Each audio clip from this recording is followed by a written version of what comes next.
கண்ணு கிளியர் நான் ஆயிடுச்சு. தானே சென்சாரோட பிராண்ட் அம்பாசிடர்னே. ஜிப்சின்னு ஒரு படம் நடிச்சேனே. ஜிப்சியில் 48 கட்டுனே. Rubilux paints best quality best value for money. உங்கள் பேர் சொல்லும் paint Rubilux paints. Okay guys, இப்போ வந்து பயங்கர கிரியேட்டிவாக வந்துட்டு ஒரு இன்ட்ரடக்ஷன் கொடுக்குறோன்னு சொல்லி எழுதிட்டு வந்திருக்கேன், கேளுங்க. ராம்ல நம்ம ஹார்ட்ஸ் எல்லாம் உருக்கி கற்றது தம் கொடுத்து ஈல எல்லாரையும் சிலிர்க்க வச்சு கோல ரிப்போர்ட்டராக மாஸ் காட்டி நண்பனில் ஃப்ரெண்ட்ஷிப் கோல்ஸ்லாம் நமக்கு வந்துட்டு புரிய வச்சு என்றென்றும் புன்னகையினால நம்ம எல்லாரையும் லவ் பண்ண வச்சு பிளாக்னு த்ரில்லரில் நம்ம எல்லாம் மைண்ட்குள்ளே பூந்து ஒரு ஃபண்டாஸ்டிக்கான ஒரு ஆக்டர். கண்டென்ட்னாலே he is somebody that comes into all of our minds. I'd like to invite Jeeva Avarkar to say a few words.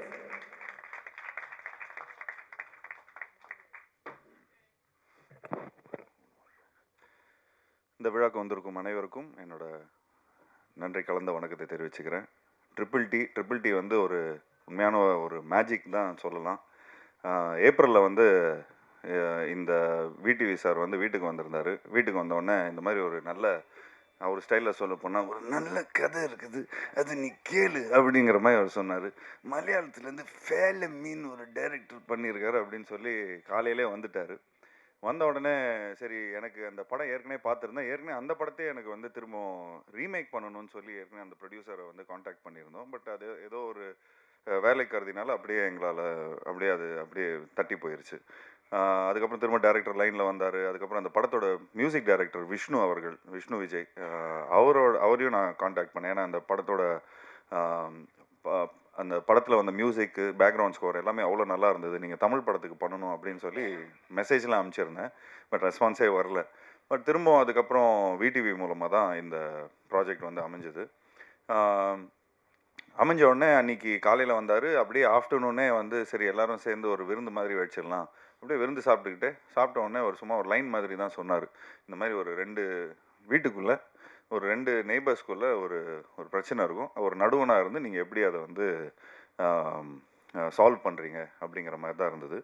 ஒரு சிம்பிளாக ஆரம்பித்தோம். அண்ட் எனக்கு உண்மையிலே ரொம்ப அந்த லைன் ரொம்ப பிடிச்சிருந்தது. உடனே பையில் கொஞ்சம் காசு வச்சுருந்தேன். அப்படியே உடனே அட்வான்ஸ் கொடுத்தேன். எனக்கு உங்கள் கூட ஒர்க் பண்ணுற ஆசை ரொம்ப இருக்குது. ஏன்னா உங்களோட ஃபேமிலி படம் எனக்கு ரொம்ப பிடிச்சிருந்தது. பெசில் ஜோசஃபை வந்து ஃபஸ்ட் டைம் அவர் வந்து ஹீரோவாக பண்ணார்.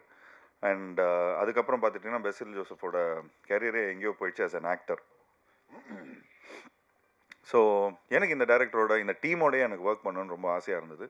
ஸோ அப்போது நானும் முத்துக்குமார், இந்த படத்தோட அசோசியேட் டைரக்டர், அவர் மதுரை சார்ந்தவர். ஸோ நான், முத்துக்குமார் அண்ட் வினிதா குமாரி, இவங்க 3 பேரும் நாங்களும் விடிவி அண்ட் நிதேஷ் கொடைக்கானலில் இந்த படத்தை வந்து பண்ணிடலாம். ஸோ இது வந்து 2 நெய்பர்ஸ்குள்ளே நடக்கிற ஒரு மேட்ரு. அப்படி இப்படின்னு நாங்கள் பேசிகிட்டே இருக்கிறோம். அப்படியே கதையும் டெவலப் ஆனால் கொஞ்சம் கிளைமேக்ஸில் வந்து கொஞ்சம் இன்னும் ஒரு பெரிய செட்டு போடுற மாதிரி ஒரு சீக்வன்ஸ் அமையுது. ஸோ இல்லை, கோடையில் பண்ண முடியாது, நைட் ஷூட்டு, மழை டைமு. ஸோ அதனால் அப்படியே கம்பத்துக்கு மாற்றணும். லொக்கேஷனை கம்பத்தில் போடுறோம். அங்கே நமக்கு சக்தின்னு ஒருத்தர் தெரிஞ்சவர் இருந்தார். அவங்க ஃபேமிலியே நல்ல பழக்கம் எங்களுக்கு. ஸோ அவங்க சரி அவங்க இருக்கிறாங்க. ஸோ அதனால் அவங்க தைரியத்தில் அங்கேயே வந்து அவங்க தெரிஞ்சவங்க இடத்துல ஒரு நல்ல ஒரு செட்டு போட்டோம். ஒரு சாதாரண செட்டாக தான் போடணுன்னு இருந்தோம். ஆக்சுவலி இந்த படம் வந்து நானும் முத்துவும் பேசிகிட்டு இருப்போம். ஒரு கல்யாணத்தை பண்ணிப்பார், ஒரு வீட்டை கட்டிப்பார், ஒரு கல்யாணத்தை பண்ணிப்பார் அப்படின்னு. இந்த படத்தில் 2மே பண்ணியிருக்கிறோம். 2 வீடு கட்டியிருக்கிறோம். 45 நாள் கல்யாண செட்டப்பை பண்ணியிருக்கிறோம். ஸோ கிட்டத்தட்ட பார்த்துட்டிங்கன்னா ஒரு டெய்லி இந்த பூ வேணும், பழம் வேணும், அது வேணும், இது வேணும், ஒரு கல்யாண செட்டப்புக்கான சாப்பாடு, காய்கறி, இந்த மாதிரி ஒரு சின்ன ஒரு பட்ஜெட் ஃபிலிமை தான் எடுக்கணும்னு பார்த்தோம். பட் அந்த ஆர்டிஸ்ட் சேர்ந்த உடனே, அந்த செட்டு போட்ட உடனே, கண்ணன் ரவி சாரும் இந்த படத்தோட ப்ரொடியூசர், அவர்கிட்ட தான் போய் இந்த கதையை நாங்கள் போய் பேசுகிறோம். ஸோ அவர்கிட்ட பேசினதுக்கப்புறம் நல்லா நீங்கள் செலவு பண்ணுங்கன்னு சொன்னோன்னே டேரக்டர் வந்து ஒரு பெரிய செட்டை போடுங்க அப்படின்ட்டாரு. ஸோ அது மட்டும் இல்லாமல் அந்த வீட்டுக்கு பின்னாடி ஒரு பெரிய டேங்க் ஒன்று இருக்கும், அதுவும் ஒரு செட்டாக போடணும். அதுவும் ஒரு கதாபாத்திரமாக இந்த படத்தில் இருக்குது. அந்த படத்தில் நீங்கள் பாருங்கள், ரொம்ப நல்ல ஒரு கிளைமேக்ஸாக வந்து இந்த படத்தில் அமையும். ஸோ இந்த மாதிரி எல்லாருமே ஒரு கேரக்டராக சேர்றாங்க. அப்படியே ஒரு 4 பேர் 8 பேர் வந்து 12 பேர் ஆகுது. இப்போ எனக்கு தெரிஞ்சு இந்த படத்தில் எத்தனை 46 ஆர்டிஸ்ட்டு, 45 ஆர்டிஸ்டாக. ஸோ 45வது படத்தில் 46 ஆர்டிஸ்டோட நடித்த ஒரு நல்ல பெருமை இருந்தது எனக்கு. அது மட்டும் இல்லாமல் இங்கே இருக்கிற ஆர்டிஸ்ட்லாம் வந்து பார்த்துக்கிட்டிங்கன்னா மேக்ஸிமம் அவங்க வந்து யூடியூப்பில் வந்து நல்லா பிரபலமாக இருக்கிறாங்க. எங்கே போனாலும் அவங்களுக்கு வந்து ஒரு தனி ஒரு ஃபேன் ஃபாலோவிங்காக இருக்கிறாங்க. எங்களுக்கு வந்து இப்போ எப்படின்னா, படத்தில நடிச்சு ஒரு டைரக்டர் பண்ணி ஒரு டயலாக் பேசி, அது வந்து திரும்பவும் சேட்டலைட்ல ரிலீஸ் ஆகி, அதுக்கப்புறம் மக்கள் அத பார்த்து, அதுக்கப்புறம் அத வந்து ஒரு ரசிச்சு, அதுக்கப்புறம் ஃபேன்ஸா வருவாங்க. பட் உள்ள வரவங்கும்போதே இவங்க வந்து புகழும், நெறைய ஃபேன்ஸோடும் ப்ளஸ் என்ன சொல்றது, இங்க இருக்கிற யூடியூபர்ஸ் பத்தி சொல்றேன். அவங்க அவங்க ஃபாலோவர்ஸோட வராங்க. ஸோ அவங்களோட வந்து கான்ட்ரிபியூஷன் பார்த்துட்டீங்கன்னா, அவ்வளோ பியூட்டிஃபுல்லா வந்து படத்தில அமையுது. அண்ட் டைரக்டர் அதுக்கேத்த மாதிரி ரொம்ப நல்லா பியூட்டிஃபுல்லா கதை எழுதியிருந்தாரு. ஸோ எல்லாம் ஒரு நல்ல யங் எனர்ஜி அண்ட் எல்லாரும் ஹாப்பியா இருந்தாங்க செட்ல. ஆக்சுவலி ஒரு 45th டே எல்லாரும் ஷூட்டிங் முடிச்சு வெளிய போம்போது, எல்லாரும் கண்ல தண்ணி. அங்க இருக்கிற ஊர் மக்கள் எல்லாரும் அவங்களும் வந்து இந்த படத்துல நெறைய ஆர்டிஸ்ட்டா நடிச்சிருந்தாங்க. ஜூனியர் ஆர்டிஸ்ட்டா நடிச்சிருந்தாங்க. எனக்கு தெரிஞ்சு இப்ப எல்லாருமே லைவ்ல கூட பார்த்துட்டு இருப்பாங்க. எங்களுக்காக நல்லா ப்ரே பண்ணிட்டு இருப்பாங்க. நல்லா வாழ்த்தி அனுப்பிச்சாங்க. ரொம்ப அதாவது அ ச ஒருத்தவங்களுக்கெல்லாம் சாமியே வந்துருச்சு. அந்த அந்த அளவுக்கு ரொம்ப வாழ்த்தி அனுப்பிச்சாங்க. ஏன்னா இந்த படத்துல எல்லாரும் அவங்கவங்களோட பசங்க, அவங்கவங்களோட கதாபாத்திரங்கள் எல்லாமே ஏதோ ஒரு விதத்துல அவங்க வந்து இந்த படத்துல ரிஜிஸ்டர் ஆவாங்க. ஸோ இந்த படம் மூலமா நெறைய பேர் வந்து ஒரு இந்த சினிமால வந்து இன்னும் ஒரு பெரிய ஒரு மைலேஜ் கிடைக்கும். இந்த படம் மூலமா. ஏன்னா அந்த அளவுக்கு எல்லாரும் ரொம்ப நல்லா பண்ணியிருக்கிறாங்க. ஸோ இந்த மாதிரி ஒரு கதைய அ அ அதாவது அழகா இயக்கியிருக்காரு. அ இந்த படத்தோட டைரக்டர் நிதேஷ். ஸோ எல்லாருக்கும் ஒரு யூனிக்னெஸ் இருக்கு. அண்ட் கன்டினியூஸாவே என்டர்டெய்னிங்காவும் இருக்கும். நாங்க எல்லாருமே ரொம்ப சீரியஸா நடிச்சிட்டு இருப்போம். ஆனா ஆடியன்ஸ்க்கு வந்து இந்த படமே அவ்ளோ ஒரு கொஞ்சம் ஒரு ஃபன்னியர் சைடுல பார்ப்பாங்க. என்னடா இப்படிலாம் நடக்குமா? இப்படிலாம் நடக்குமா? அப்படிலாம் நடக்குமா? அப்படிங்கிற மாதிரிலாம் இருக்கும். ஸோ எல்லாருமே ம ரொம்ப உண்மையா நடிச்சிருக்காங்க. எல்லாம் அ தம்பிராமையா அண்ணன்லாம் சொல்லவே வேணாம். அவர்கிட்ட போய் ஸ்கிரிப்ட் சொல்லும்போதே அவர் டயலாக் பேச ஆரம்பிச்சுட்டாரு. "இருங்கப்பா இன்னும் அட்வான்ஸே குடுக்கல" அப்படிங்கிற மாரிலாம் சொல்லி கலாய்ச்சிட்டு இருந்தோம். ஏன்னா அந்த அளவுக்கு இன்வால்வ் ஆயிட்டாரு படம் அ லைக் லைக் ஆரம்பிக்கிறதுக்கு முன்னாடியே. ஸோ இளவரசு சாரும் ரொம்ப சூப்பரா நடிச்சிருக்காரு. ஸோ இந்த படத்துல நடிச்ச எல்லா டெக்னீஷியன்ஸும் சரி, பிரார்த்தனாவும் நடிச்சிருக்கிறாங்க. எல்லாரும் ஒரு ஒரு ஒரு ஒரு ஒரு ஃபேமிலி மாதிரி வந்துட்டு, என்னோட பெஸ்ட் நான் குடுக்கணும், என்னோட பெஸ்ட் நான் குடுக்கணும், என்னோட பெஸ்ட் நான் குடுக்கணும். ஐ வான்ட் இந்த படம் மூலமா எங்களுக்கு ஒரு ஒரு நல்ல மைலேஜ் கிடைக்கும் அப்படின்னு சொல்லி, ஒரு நல்ல மனசோட எல்லாரும் வந்து இந்த படத்துல பண்ணியிருந்தாங்க. ஸோ அத நினைக்கும்போது ரொம்ப ரொம்ப சந்தோஷமா இருந்தது. ஸோ ஒரு கூட்டமைப்பா எல்லாருமே இந்த படத்த பண்ணியிருக்கிறோம். ஸோ நானும் என்னோட பங்களிப்பு ஒண்ணு இருக்கு. ஒரு கிரியேட்டிவ் ப்ரொடியூசர்ன்னு அது எதுக்கு போட்டிருக்காங்கன்னு தெரியல. பட் கிரியேட்டிவா எல்லார் பீப்பிளும் வந்து சேர்த்துருக்கிறோம். ஸோ அத வந்து என்னோட சின்ன சின்ன நுவான்சஸ்லும் கொஞ்சம் சின்ன சின்ன ஐடியாஸ்லாம் குடுத்துருந்தோம். அது இந்த படம் மூலமா எனக்கு கொஞ்சம் ட்ரான்ஸ்ஃபார்ம் ஆயிருக்கு. மத்தபடி இந்த படத்துல வொர்க் பண்ண டெக்னீஷியன்ஸ் பப்ளு ஆகட்டும், இந்த படத்தோட சினிமாட்டோகிராஃபர், அவர் பண்ண எனக்கு தெரிஞ்சு ஒரு 7, 8 படம் பண்ணியிருக்காரு. எல்லா படமும் ஹிட்டு தான்.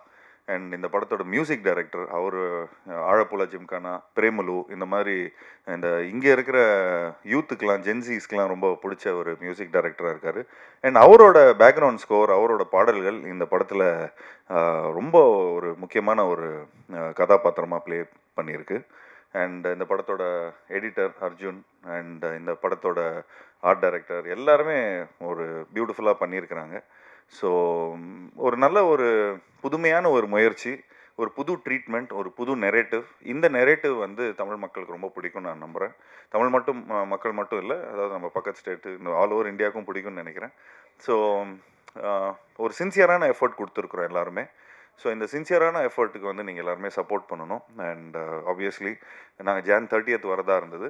பட் ஏதோ ஒரு விதத்துல எங்களுக்கு வந்து இந்த ஜான் 15ங்கிற ஒரு டேட் அமைஞ்சிருக்கு. ஸோ தியேட்டர்காரங்க எல்லாமே இந்த மாரி படங்கள் ஒரு படம் வந்து ஒரு வாய்டு இருக்கிறதுனால, எங்களுக்கு அந்த ஒரு தியேட்டர் ஒரு சின்ன அ ஒரு திடீர்னு இப்ப நெறைய தியேட்டர்காரங்கலாம் ஃபோன் பண்றாங்க அப்படின்னு முத்து அப்படின்னு சொல்லிட்டு இருக்காரு. ஸோ அத நினைக்கும்போது சந்தோஷமா இருக்கு. அதே மாதிரி வருத்தம் இருக்கு. இந்த மாதிரி ஜனநாயகன் படம் வந்து ரிலீஸ் ஆவலன்னு. ஸோ நாங்க எல்லாருமே வெயிட் பண்ணிட்டு இருக்கோம் அதுக்கு. ஏன்னா விஜய் சார் வந்து நெறைய படங்கள், நெறைய டெக்னீஷியன்ஸ், நெறைய ப்ரொடியூசர்ஸ், நெறைய ஆக்டர்ஸ், நெறைய இதுக்கு வந்து சப்போர்ட்டிவா இருந்திருக்காரு. இந்த லாஸ்ட் 25 இயர்ஸ், 30 இயர்ஸ்ல வந்து நாங்களே வந்து 7, 8 படம் பண்ணியிருக்கிறோம். ஸோ நிச்சயமா எங்களோட சப்போர்ட் என்னைக்குமே அவருக்கு இருக்கு. அண்ட் ஆப்வியஸ்லி இந்த படம் ஜனநாயகனுக்காக நாங்களும் வெயிட் பண்ணிட்டு இருக்கிறோம். அண்ட் ஆப்வியஸ்லி இந்த படத்துக்கான ஒரு நல்ல ஒரு வரவேற்பு இருக்கும்னு நினைக்கிறேன்.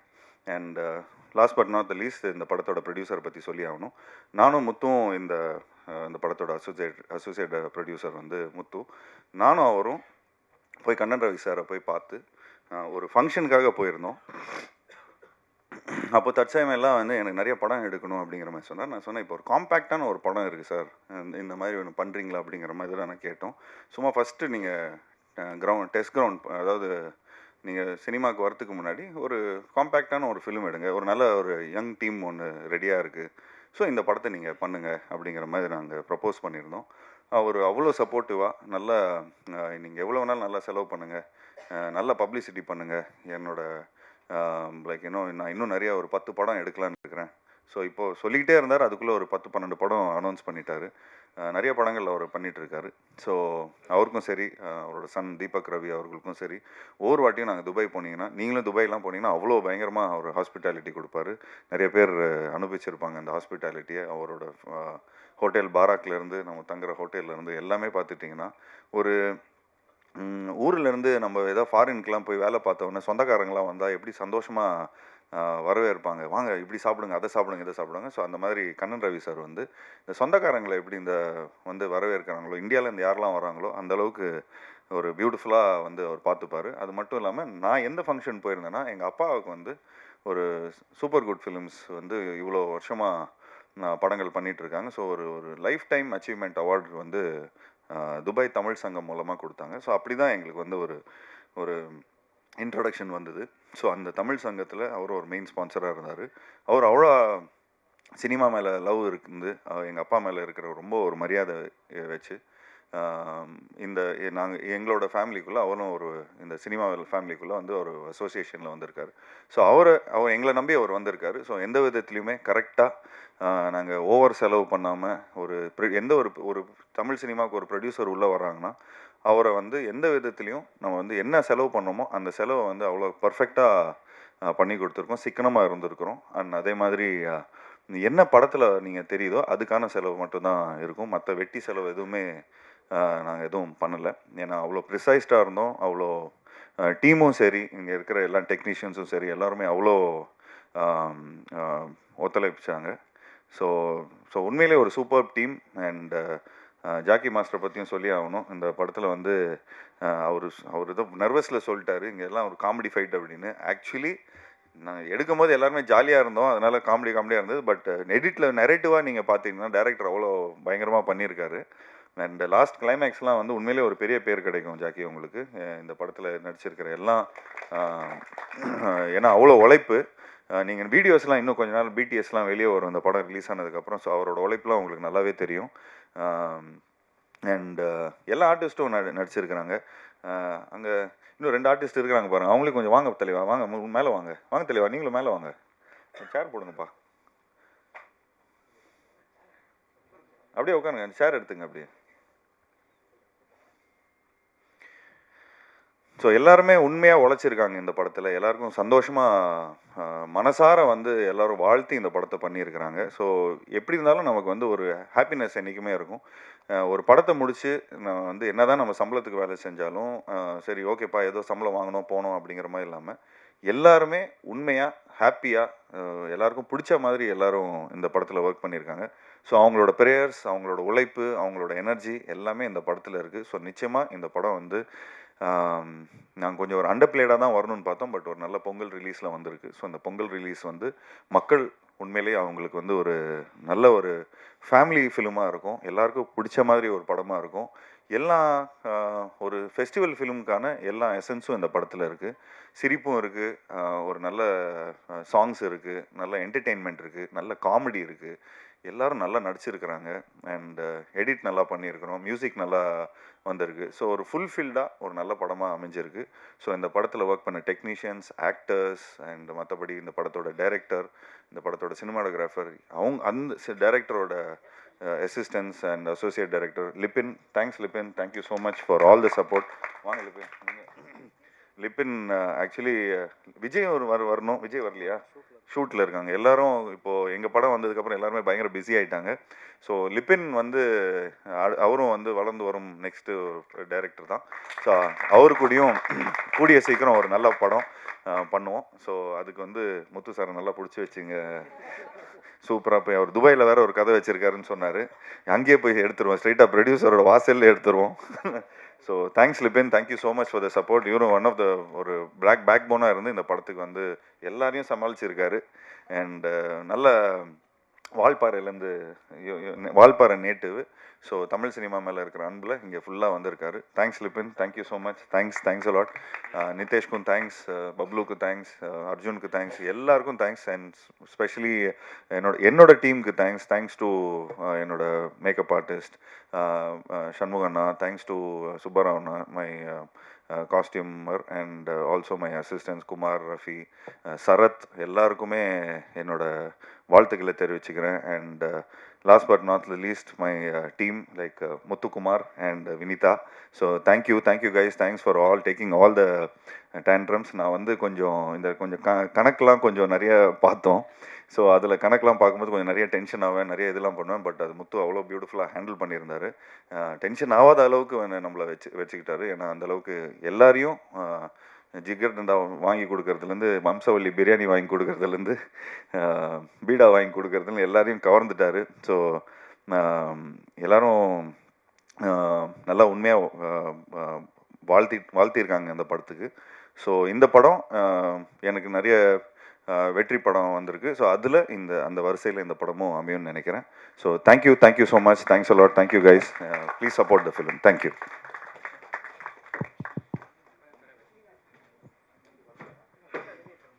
படம், சிவாமணத்து சக்தி படத்துலலாம் ரொமான்ஸ் வந்து எவ்வளோ நல்லா பண்ணுவீங்கன்னு எல்லாருக்கும் தெரியும்.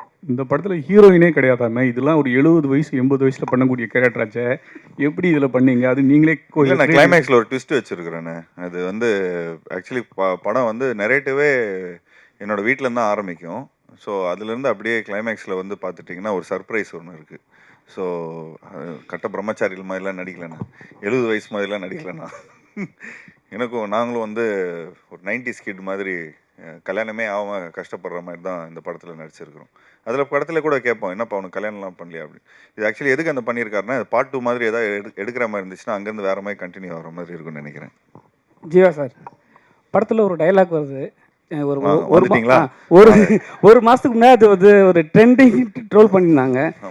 அந்த டைலாக் பேசும்போது உங்களுக்கு என்ன தோணுச்சு? ஸ்க்ரீனில் பார்க்கும்போது என்ன தோணுச்சு?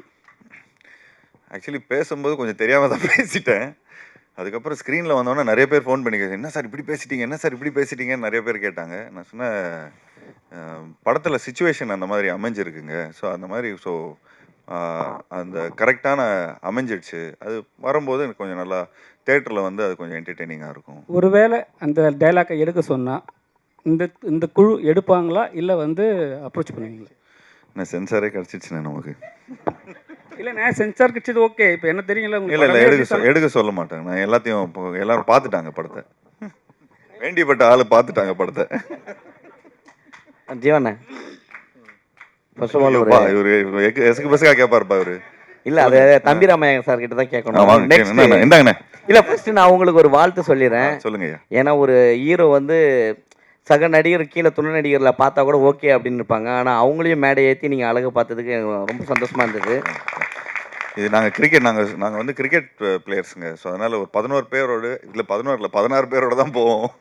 ஸோ ஒரு ஸ்போர்ட்டி ஆட்டிடியூட் தான் இன்றைக்கி. ஸோ உங்களுக்கு வந்து வர படங்களில் முதல்ல வந்து படத்துடைய பேரை தமிழில் இருக்கிறத இங்கிலீஷில் மாற்றினதில் உங்களுக்கு தான் மிகப்பெரிய ஹிட்டு அடிச்சுது. SMS அப்படின்ட்டு ஸ்டார்ட் பண்ணீங்க. அதே போல் இதுலேயும் ட்ரிபிள்-T எடுத்துகிட்டு வந்திருக்காங்க. ஸோ இந்த கான்செப்ட் உங்கள் தலைமையில் வந்ததா? இல்லை, இது வந்து பியூராக வந்து முத்து அவரோட இதுதான். இப்போ ஏன்னா கொஞ்சம் கட்சி பேர் எல்லாமே கொஞ்சம் இந்த மாதிரி 3 எழுத்தில் இருக்குல்ல. ஸோ அந்த மாதிரி இது கொஞ்சம் இந்த சம்மந்தப்பட்ட ஒரு படம். இந்த படத்தில் நான் வந்து ஒரு ஊராட்சி தலைவராக நடிக்கிறேன். ஸோ அதில் வந்து சரி, ஊர் பக்கம்லாம் போனீங்கன்னா இந்த மாதிரி ஷார்ட் ஃபார்ம்ஸில் தான் கூப்பிடுவாங்க. ஸோ அந்த பேஸ் பண்ணி தான் எடுத்தாங்க. அது இல்லாமல் இன்டர்நெட்டில் டைப் பண்ணுறதுக்கு ஈஸியாக இருக்கும். ட்ரிபிள்-T அப்படின்னு அடித்தா உடனே அது வந்துடுது. So SMS ட்ரிபிள்-T. இப்போ அடுத்த படம் கூட ஜாலியாக இருந்த ஒருத்தன். ஸோ அந்த ஒரு இதில் தான் நாங்கள் வந்து பண்ணியிருந்தோம். தம்பிராமே சார், நன்றி. இப்போ பேசும்பொழுது நீங்கள் சொன்னீங்க, எங்களுக்கு வந்து சென்சார் சர்டிஃபிகேட் எல்லாம் கொடுத்துட்டாங்க, யூ சர்டிஃபிகேட்லாம் கொடுத்துட்டாங்கன்னு சொன்னீங்க. ஜனநாயகத்துக்கு கொடுக்கலன்றதுனால நீங்கள் சொன்னீங்களா? அப்பா அது எப்பேற்பட்ட படம், உலகம் முழுக்க எதிர்பார்த்துட்டு இருக்கக்கூடிய தம்பி தான் மேடை சொல்லிட்டாங்களே. ஸோ எல்லாருமே அதை வந்தால் அது எல்லாருக்குமே பொங்கல் தான் இல்லையா? அது மட்டும் இல்லை, இவ்வளோ பெரிய தமிழ் இண்டஸ்ட்ரியினுடைய வியாபாரத்தை மிகப்பெரிய அகலப்படுத்தினதில் ரஜினி சாருக்கு, கமல் சாருக்கு, அதுக்கு அடுத்த தலைமுறையில் விஜய் சாருக்கு ஒரு பெரிய பங்கு இருக்குது இல்லையா? இவ்வளோ பெரிய கலெக்ஷன். ஸோ அந்த படம் முடங்கி இருக்கிறதன் மூலமாக எல்லாருமே, சினிமாவை காதலிக்கக்கூடிய அத்தனை பேருமே அதை கவலைப்பட தான் செய்வாங்க, யாரும் இல்லையா? நம்மளே கவலைப்படுகிற பொழுது அந்த படத்தில் சம்மந்தப்பட்ட டெக்னீஷியன்ஸு, அதோட சம்மந்தப்பட்ட தம்பி வினோத் டைரக்டர் ஃபீல் பண்ணுவாங்க. ஸோ அது படம் ரிலீஸ் பண்ணக்கூடாதுன்னு சொல்லல, கொஞ்சம் தாழ்த்தி வருது அவ்வளோதான். பட் அதை அக்செப்ட் பண்ணக்கூடிய அளவுக்கு தான் எல்லாருக்குமே மெச்சூரிட்டி இருக்குது. ஆமாம், ஜனங்களின் நாயகன் அந்த படம் வருகிற பொழுது எல்லோரும் கொண்டாடுவாங்க, அவ்வளோதானே? ஜீவா சார், சூப்பர் குட்ல கிட்டத்தட்ட 100 படம் எடுத்திருக்கோம். நீங்கள் கூட நிறைய படம் பண்ணியிருக்கீங்க. உங்கள் படத்துக்குலாம் எந்த படத்துக்குமே சென்சாரில் பிரச்சனையே இல்லை. இந்த படத்துக்கு கூட சொன்னீங்க ஒரு டைலாக் கிளியர் நான் தானே சென்சாரோட பிராண்ட் அம்பாசிடர்னே. ஜிப்சின்னு ஒரு படம் நடிச்சேனே, ஜிப்சியில் 48 கட்டுனேன். லாஸ்ட்டாக எனக்கு தானே ஃபஸ்ட்டு செஞ்சாங்க. என்னண்ணா இப்படி கேட்டீங்க? 48 கட்டினேன். படம் பிளாக் அண்ட் ஒயிட்லலாம் ஓடிச்சுனே. ஸோ அப்போ கரெக்டாக சென்சார் முடிஞ்சு கஷ்டம். அதெல்லாம் தாண்டி உள்ளே வரோம் கொரோனா வைரஸ். 2 சியும் எங்களுக்கு ரொம்ப கஷ்டமாக இருக்குதுண்ணே. ஜீவா ப்ரோ, இங்கே ஜீவா சார், இங்கே நீங்கள் பேசிகிட்டு இருக்க ஒரு விஷயம் சொன்னீங்க, இங்கே நிறைய யூடியூபர்ஸ் இருக்காங்க, அவங்க நிறைய ஃபாலோவர்ஸ் இருக்குது அப்படின்ட்டு. ஆனால் ஒரு சீனியர் ஆர்டிஸ்ட் சில மாதங்களுக்கு முன்பு பேசியிருந்தாங்க, நடிகை வடிவகரசு. அவங்க என்ன சொல்லியிருந்தாங்கன்னா, இந்த யூடியூப்பில் இருக்கிற ஃபாலோவர்ஸு, இந்த மாதிரி இன்ஸ்டாவில் ஃபாலோவர்ஸ்லாம் வச்சுட்டு ஆர்டிஸ்ட்லாம் எடுக்கிறாங்க, பட் அவங்களாம் நடிக்க தெரிய மாட்டேங்குது, இதனால் ப்ரொடக்ஷன் காஸ்ட் வேஸ்ட்டாக போகுது அப்படின்னு சொல்லியிருந்தாங்க. ஸோ உங்கள் 2 பேர் கருத்து முரண்பாடாக இருக்குது, இதை பற்றி நீங்கள் நினைக்கிறீங்க? அது அதான் அவங்கெல்லாம் எக்ஸ்பீரியன்ஸ் ஆர்டிஸ்ட்னா அவங்க சொல்கிறவங்க. ஸோ அவங்களுக்கு அவ்வளோ படங்கள் நடிச்சிருக்கிறாங்க. இப்போது நாங்கள் பார்த்துட்டிங்கன்னா எந்த ஒரு துறையில் போனாலும் ஒரு பேசிக் ப்ராக்டிஸ் ஒன்று இருக்கும். ஒரு ஒரு ஒத்திகை ஒன்று பார்ப்பாங்க. ஸோ என்னதான் நம்ம டான்ஸ் ரிஹர்சல் பண்ணியிருந்தாலும் சரி, என்னதான் நம்ம ஒரு ஒரு டான்ஸ் ஆட போனாலும் சரி, ஒரு ஃபைட் பண்ண சொன்னாலும் எல்லாத்துக்கும் ஒரு ப்ராப்பர் முறையான ஒரு ரிஹர்சல் இருக்குது. ஸோ இந்த படத்தில் எல்லாருமே அவங்க அந்த கேரக்டருக்கு என்ன தேவைப்படுதோ அதுக்கேற்ற மாதிரி ஒரு ரிஹர்சல் பண்ணி உண்மையிலே அவங்களும் அவ்வளோ பர்ஃபெக்டாக ஒர்க் பண்ணி எல்லாமே ஒரே டேக்கில் முடிச்சிருக்கிறாங்க. ஸோ எனி ப்ராக்டிஸ் பண்ணி எந்த ஒரு விஷயம் பண்ணாலுமே அது நமக்கு ப்ரொடியூசருக்கு எந்த விதத்துலையுமே அது இதாக இருக்காது. அது அவங்களுக்கு ஹெல்ப்ஃபுல்லாக தான் இருந்தாங்க எங்களுக்கு. சார், இல்லை 4 எழுத்தாளர்கள் பேர் போட்டிருக்கீங்களே, இந்த கதை 4 பேர் சேர்ந்து எழுதுனதா அவர் தனித்தனியாக? ஆமாம் ஆமாம் சார். அது ஃபஸ்ட்டு முத்து ஃபஸ்ட்டு சஞ்சய் ஜோசப் அவர் ரூம் போட்டு 45 நாள் இருந்தார். ஒவ்வொரு நாளும் ஒவ்வொரு சீன் அமுச்சிக்கிட்டே இருப்பார். அண்ட் இப்போ மலையாளம் இண்டஸ்ட்ரியில் அந்த ஒரு இது இருக்குல்லண்ணே. இப்போ சாதாரண ஒன்லி தமிழ் இண்டஸ்ட்ரியில் தான் கதை, திரைக்கதை, வசனம், டைரக்ஷன், எடிட்டிங் என்னென்ன. ஆமாம் ஆமாம் ஆமாம், அது எல்லாமே அப்படி தான் பண்ணுது. ஏன்னா இப்போ நாங்கள் ஒரு லைனாக பிடிச்சிட்டு ஒரு அளவுக்கு ஒரு விஷயங்கள்லாம் கதையாக ஆல்ரெடி அவங்க ஒரு 2-3 இயர்ஸ் முன்னாடியே அவங்க ரெடி பண்ணி வச்சுருந்தாங்க. அப்புறம் நிறைய கேரக்டர்ஸ் இருக்கிறாங்க. ஸோ நிறைய அவங்க இப்போ தம்பி ராமையான இன்றைக்கி வேறு ஒரு டைலாக் அடித்து விட்டுருவார் கதைக்கு சூப்பராக இருக்கிற மாதிரி. உடனே என்னப்பா செம்மையாக பேசிட்டாரு, இப்போ நம்ம அதை விட பெட்டராக ஒரு லைன் கொடுக்கணும், அதை விட பெட்டரான ஒரு சீன் கொடுக்கணும் அண்ணனுக்குன்னு சொல்லி அப்படியே டெவலப் பண்ணிகிட்டே வருவாங்க. டக்குன்னு நடுவில் ஒரு மழை பேஞ்சிடுச்சு ஒரு 10 நாள். அப்போவும் பார்த்துட்டிங்கன்னா ஒரு டெவலப்மெண்ட் ஆகிடுச்சு. ப்ரொடியூசர் ஃபஸ்ட்டு ஒரு கதை சொல்லும் போது கொஞ்சம் இதை விட ஒரு 45 ஒரு 60% தான் இருந்தது பட்ஜெட்டு. அப்புறம் ப்ரொடியூசர்கிட்ட கதை சொன்னோன்னு அவருக்கு பயங்கர எக்ஸைட் ஆனோன்னு இன்னும் ஒரு கிளைமேக்ஸ் இன்னொரு எக்ஸ்ட்ரா ஒரு சீக்வன்ஸு சேர்த்துட்டாங்க. ஸோ டெவலப்மெண்ட் ஆகிட்டே இருந்தது. ஸோ ஒரு படம் 60%ல் தான் ஆரம்பிப்போம். அது அப்புறம் படம் ஷூட்டிங் பண்ணும்போது ஒரு 100%ல் பண்ணுவோம். அப்புறம் படம் எடிட் ஆகி அது ஒரு நெரேட்டிவாக வரும்போது அது ஒரு 110-115% எல்லாருமே சேர்ந்து ஒர்க் பண்ணுவாங்க. அப்போ அது மக்கள்கிட்ட போய் எவ்வளோ % சேருதுங்கிறது படமாக பார்க்கும்போது உங்களுக்கு தெரியும். அப்பா பார்க்கல சார். அவர் சொன்னார், என்கிட்ட நீ படம் ரிலீஸ் போது நான் பார்த்துக்கிறேன் அப்படிங்கிற மாதிரி தான் சொன்னார். ஸோ பட் அவரோட சப்போர்ட் ஃபுல்லாக இருக்குது சார். ஜீவா சார், ஒவ்வொரு படத்துக்கு ரொம்ப கேப் விடுறீங்களே. கேப்பா சார்? இப்போ கேப்பே இல்லாமல் பண்ணுறேன் சார். இப்போ 2026லேருந்து பாருங்கள், சும்மா கேப்பே இல்லாமல் வரும். இதுக்கு ஒரு படம் பண்ணுறோம், இதுக்கப்புறம் ராஜேஷ் சாரோட ஒரு படம் பண்ணுறேன், திரும்ப பிளாக் படத்தோட டைரக்டரோட ஒரு படம் பண்ணுறேன். போன வாட்டி அவர் கேட்டிருந்தார், என்னங்க கதையெல்லாம் யாரும் சொல்கிறது இல்லையா அப்படின்னு. நான் ஞாபகம் வச்சுருக்கிறேன். ஸோ அது போய் கரெக்டாக போயிட்டு ஒரு 4 பேர்கிட்ட கரெக்டாக கதை கேட்டு இப்போ முறையாக பண்ணுறோம். அண்ட் அது இல்லாமல் கொஞ்சம் பட்ஜெட்ஸு அப்படி இப்படின்லாம் இருக்குதுண்ணே. ஸோ எல்லாருமே அதுக்கு அந்த பட்ஜெட்ஸ்க்கு ஏற்ற மாதிரி எல்லாருக்கும் கை கடக்கமாக எல்லாருக்கும் பண்ணுற மாதிரி நம்ம படம் பண்ணுறோம். Jeeva sir, Jeeva sir, actually என்னன்னா, அவங்ககிட்ட கேட்ட ஒரே ஒரு ரிக்வெஸ்ட் என்னன்னா, கொஞ்சம் ரோப்பு கீப்புலாம் வச்சு பயங்கரமா பண்ணியிருந்தாங்க. கொஞ்சம் சின்ன பசங்கலாம் பார்க்குறாங்க. கொஞ்சம் ஃபிசிக்ஸ்லாம் படிக்கிறாங்க. எட்டி வச்சா வேற பக்கம் போகக்கூடாது. கரெக்டான ஃபிசிக்ஸ்ல போய் கீழ விழணும். அந்த அந்த இதெல்லாம் கொஞ்சம் கரெக்ட்டா சொன்னேன். அது மட்டும் தான் கொஞ்சம் அவர்கிட்ட சொல்லி கலாய்ச்சேன் நான்.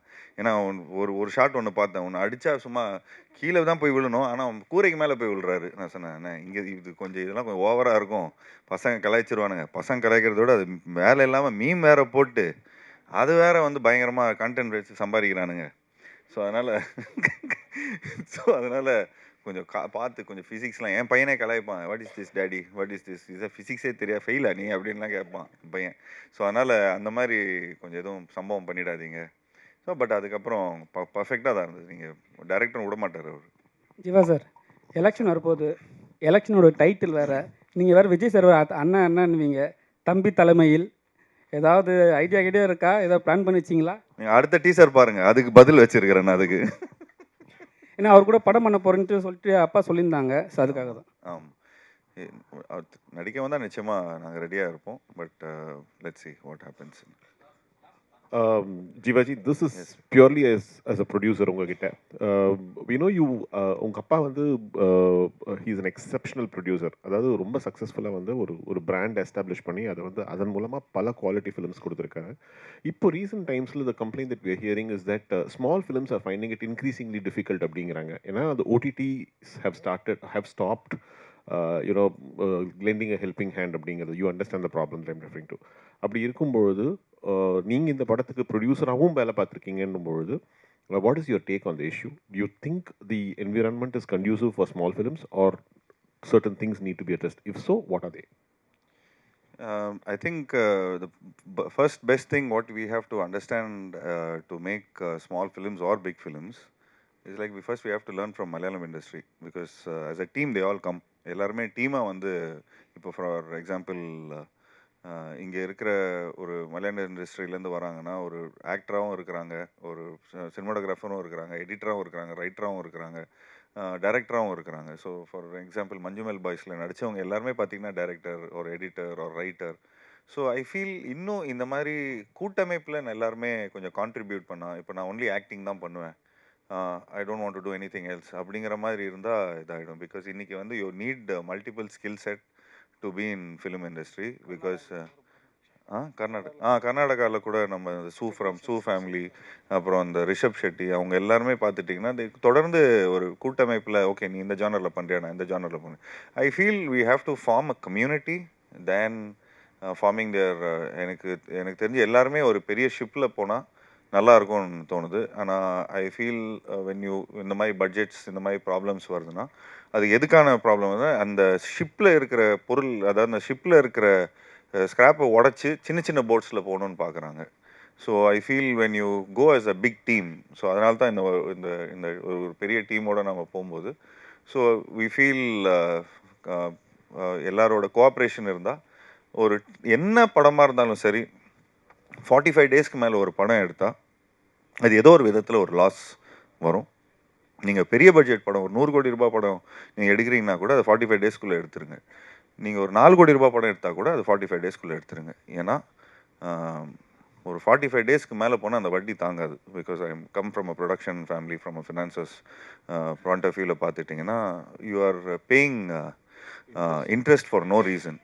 எந்த டெக்னீஷியன் கையிலையும் போகிறதில்ல அந்த காசு, எந்த ஆர்டிஸ்ட் கையிலையும் அந்த காசு போகிறதில்ல, ஃபுட்டேஜ் தான் இதாகுது. அண்ட் இந்த மோர் படத்தை வந்து லேட் பண்ணுறோமோ அவ்வளோக்கு அவ்வளோ ஃபைனான்ஸோட அந்த இன்ட்ரெஸ்ட்டும் ஏறுது, படமும் பழசாகுது, மக்களோட அதாவது ஒர்க் பண்ண டெக்னீஷியன்ஸும் ஆக்டர்ஸோட உழைப்பும் கொஞ்சம் லைட்டாக ஸ்டேல் ஆகுது. ஸோ கல் சூடாக இருக்கும்போதே தோசை போட்டணும், தோசை சூடாக இருக்கும்போதே சாப்பிட்டுடணும். ஸோ அந்த மாதிரி கொஞ்சம் எனக்கு தெரிஞ்சு I would request all the producers to set a நீங்கள் ஃபர்ஸ்ட் லுக் கொடுக்கும்போதே படத்தோட ரிலீஸ் மந்த் அட்லீஸ்ட் கொடுங்க, டேட் வேண்டாம், அட்லீஸ்ட் ரிலீஸ் மந்த் கொடுத்தீங்கன்னா மற்ற பீப்புள் அதுக்கேற்ற மாதிரி இது பண்ணுவாங்க. ஜென்யூன்லி நான் தெலுங்கு படம் வந்து சமீபத்தில் ஒரு படம் டைரக்ட் பண்ணியிருந்தாங்க. அது சும்மா ஒரு கெஸ்ட் அப்பியரன்ஸாக போய் ஜஸ்ட் சரஸ்வதியில் போய் சும்மா ஒரு கெஸ்ட் அப்பியரன்ஸாக நடிச்சிருந்தேன். அப்போது அங்கே போய் பார்க்கும்போது ஒரு 15-16 ஹீரோ இருக்கிறாங்க. ஆளுக்கு 300 தேட்டர் வச்சுருக்குறாங்க. இது முடிச்சா அவங்க வராங்க, அது முடிச்சா அது வராங்க. ஸோ ஒரு ஹெல்த்தி காம்படிட்டிவ்னஸ் இருக்குது. பட் இந்த ரிவர்ஸ் மார்க்கெட்டிங் இல்லை அங்கே. ஒரு படம் நல்லா இருக்குது அப்படின்னா அந்த படம் நல்லா இருக்குப்பா, அந்த ஹீரோ அவங்களோட காம்படிட்டர் கூட சொன்ன அந்த படம் நல்லா இருக்குப்பா போய் பாருங்க அப்படின்னு சொல்கிறாங்க. ஸோ என்னதான் இருந்தாலும் this is a business. This is nothing about இன்னொருத்தவங்களோட தட்டில் நம்ம காலை வச்சு அதை எட்டி உதச்சி அந்த மாதிரி எதுவும் பண்ணுறது இல்லைங்க. பட் இங்கே என்ன ஆகுதுன்னா அந்த அந்த ரிவர்ஸ் மார்க்கெட்டிங், இந்த நெகட்டிவ் மார்க்கெட்டிங், இவருக்கு மார்க்கெட்டு போயிடுச்சு, இவருக்கு அது போயிடுச்சு, இவரு போயிடுச்சு அப்படின்னு. பட் இன்னைக்கு like today I come from a production backdrop. So இன்றைக்கி வந்து எக்ஸ்பெரிமெண்ட்லான ஃபிலிம் எடுக்கிறதுக்கான கட்டாயத்தில் நானும் இருக்கிறேன். அண்ட் அதே மாதிரி நிறைய டெக்னீஷியன்ஸை இன்ட்ரடியூஸ் பண்ணுற ஒரு ரெஸ்பான்சிபிலிட்டியில் இருக்கேன். புது டைரக்டர்ஸை இன்ட்ரடியூஸ் பண்ணுற ரெஸ்பான்சிபிலிட்டியில் இருக்கிறேன். ஒரு விஷயம் ரொம்ப பெருமையாக ஒரு விஷயம் சொல்லிப்பேன். எனக்கு தெரிஞ்சு நான் தான் இருக்கிறதுலே நான் 45 ஃபிலிம்ஸில் எனக்கு தெரிஞ்சு ஒரு 35 நியூ டைரக்டர்ஸோ I don't know, I might be wrong. So ஒரு I think more then 10 to 15 directors, புது டைரக்டர்ஸை நான் என்னோட ஆக்டிங்கில் நான் இது பண்ணியிருக்கேன். So I tend go behind மார்க்கெட்டில் இருக்கிற டைரக்டரோ மார்க்கெட்டில் இருக்கிற ப்ரொடியூசரோ அவங்க பின்னாடி நான் என்றைக்குமே போனதில்லை. நான் யார் பின்னாடி போயிருக்கிறேனோ, யார் ஒரு ஃப்ரெஷ்ஷாக ஒரு புது ஸ்கிரிப்டு, ஒரு புது டைரக்டர், அவங்கக்கிட்ட ஒரு ட்ரீம் இருக்கும். அந்த ட்ரீமை I try to travel in this dream. And இன்னைக்கு after so many years of acting and so many films, even இன்றைக்கி நானும் கொஞ்சம் இன்வால்வ் ஆகணும்னு பார்த்துட்ருக்கிறேன். So I want my involvement as a team. சாதாரணமாக சொல்லுவாங்கப்பா ஹீரோ இன்வால்வ் ஆகிறாருப்பா, இந்த வாட்டி அஃபிஷியலாக I want to get involve. And அந்த ஏன் இந்த ஃபஸ்ட்டு இந்த தலைவர் தம்பி தலைமையில்னா பேசிக்லி என் தலைமையில் இந்த ஒரு விஷயம் பண்ணணும். அது ஹிட் ஆகட்டும் ஃப்ளாப் ஆகட்டும். ஹிட் ஆனால் நிச்சயமாக டீமுக்கு கொடுப்பேன், ஃப்ளாப் ஆனால் அதை நான் எடுத்துப்பேன். ஸோ அந்த தைரியம் எங்ககிட்ட இருக்குது, அந்த நிலையில் இருக்குது. So we come from a production background. We know how to make it up for it also. Rubilux Paints, best quality, best value for money. உங்கள் பேர் சொல்லும் பெயிண்ட் Rubilux Paints.